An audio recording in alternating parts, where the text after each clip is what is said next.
Hey, Matt Morris, leadwithmatt.com. Thanks for tuning in. We're going to talk about the curse of great salespeople in network marketing. My kids are having a heck of a game of hide and go seek here. So, I stepped in poop. Oh my God! Oh no! She stepped in poop. My other daughter says karma for scaring me. How did you step in poop? What kind of poop? What animal poop? Alpaca poop. I don't think it was alpaca poop. Oh my gosh. All right, well, that's how you know I'm live. All right, so lost train of thought, but we're going to talk about the curse of great salespeople in network marketing. Can we get a tennis racket? That we should probably convert it, because you know what happens? Get a tennis racket. Can we get a tennis racket? There. I think they're closed. You can go see. Go see if you can get one. All right. Look. Be independent.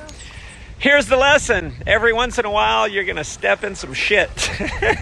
So let's talk about the curse of great salespeople, since I already put it in the subject here. So the curse of great salespeople. Here's the challenge. A lot of times people get in network marketing, and we tend to think that if someone is really good in sales, they're going to be amazing in network marketing. And what is more amazing than our thought that they're going to be amazing is that in many cases they are not. In many cases they are terrible. So why would it be that people who are great in sales end up being really bad in network marketing? What is that? They should naturally be good, wouldn't you think? Well, in many cases, the opposite is true, because in network marketing, what we do, is it about sales? Yes, it is about sales, but it is a very different type of sales. And I've, over the last 24 years, having built teams that have grown to over 1 million customers, personally enrolling hundreds and hundreds and hundreds of people over the years, and being part of enrolling thousands personally for other people on the team, what I have noticed is that when someone comes in and they're a great salesperson, they tend to think they can take those sales skills and use that to sell and convince people to join. And in many cases, they can convince people to join. But what you have to understand about our profession is it's not about convincing people to join. It's not just about closing. Yes, you want to use your sales skills. Yes, you want to use your closing skills. But here's what's really important is in network marketing, we have to do what duplicates, not just what works. Now, you can't only do what duplicates. I've seen people who they won't take action because they somehow feel like it's not absolutely duplicatable. Listen, leaders do things that are not duplicatable all the time, but great salespeople often will convince someone, close someone, and they enroll that person in a manner that is not duplicatable at all. So even if they enroll that person will not go have success, because people tend to want to enroll other people the way in which they were enrolled. I'm going to say that again, because this is a very important concept in our profession.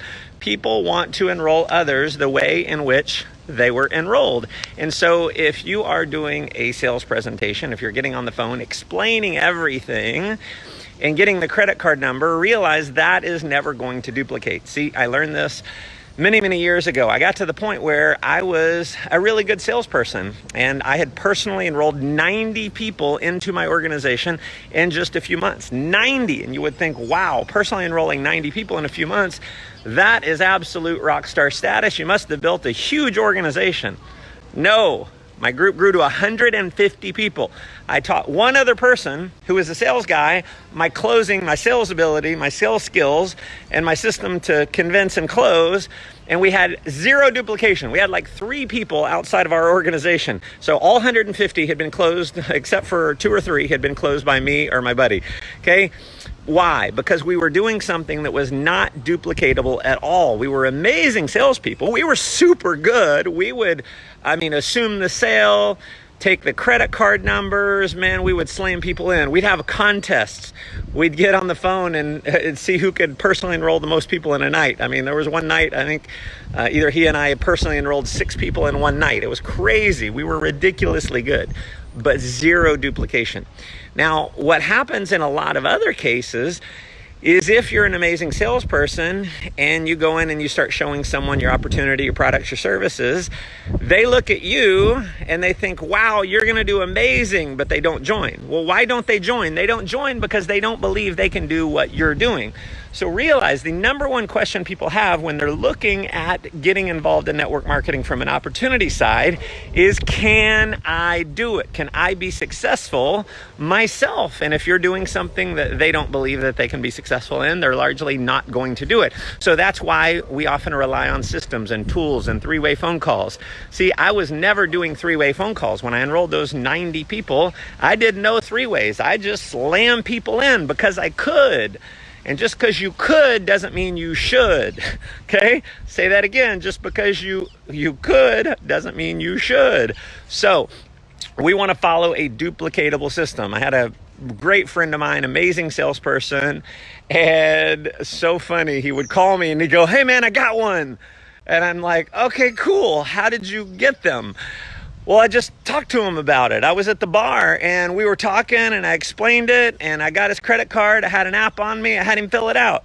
And I'm like, well, that's cool, man, but you didn't show him anything. He didn't see a video. He didn't see a PowerPoint. All he knows is what you convinced him.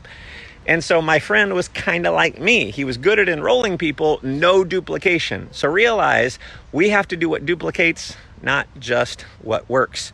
So learn to do what duplicates. If you talk a ton, realize if you're talking more than you're listening, you are going to have a very hard time. In any sales situation, you should be listening more than you're talking. You should be finding out what the person wants in their life. What are their goals? What are their dreams? What are their pains? Where are they? Where do they want to go? And what's the gap in between? See, when you can get amazingly good at filling the gap between where they are and where they want to go, that's when you become masterful. And you don't learn all of that by talking. You learn all of that by listening, by fact-finding, by you being more interested in helping them versus you making a sale. So listen, I appreciate you guys tuning in. Thank you for the comments. Thank you for the shares. Forgot to ask you guys to pop in and let me know where you're tuning in from, but I see a bunch of you guys are doing it, putting whether you're live, whether you are on the replay. You guys are so awesome. If you want some advanced training, hop over to leadwithmatt.com. I'll give you some powerful insights on how to become a powerful leader and how to recruit some powerful leaders as well. Obviously, what we all want is time freedom, the ability to travel around the world, take your family wherever you want to go, and have your income not skip a beat. It's an amazing life. That's what I want for you guys. Hop over to leadwithmatt.com. Thanks again. Go make life an adventure.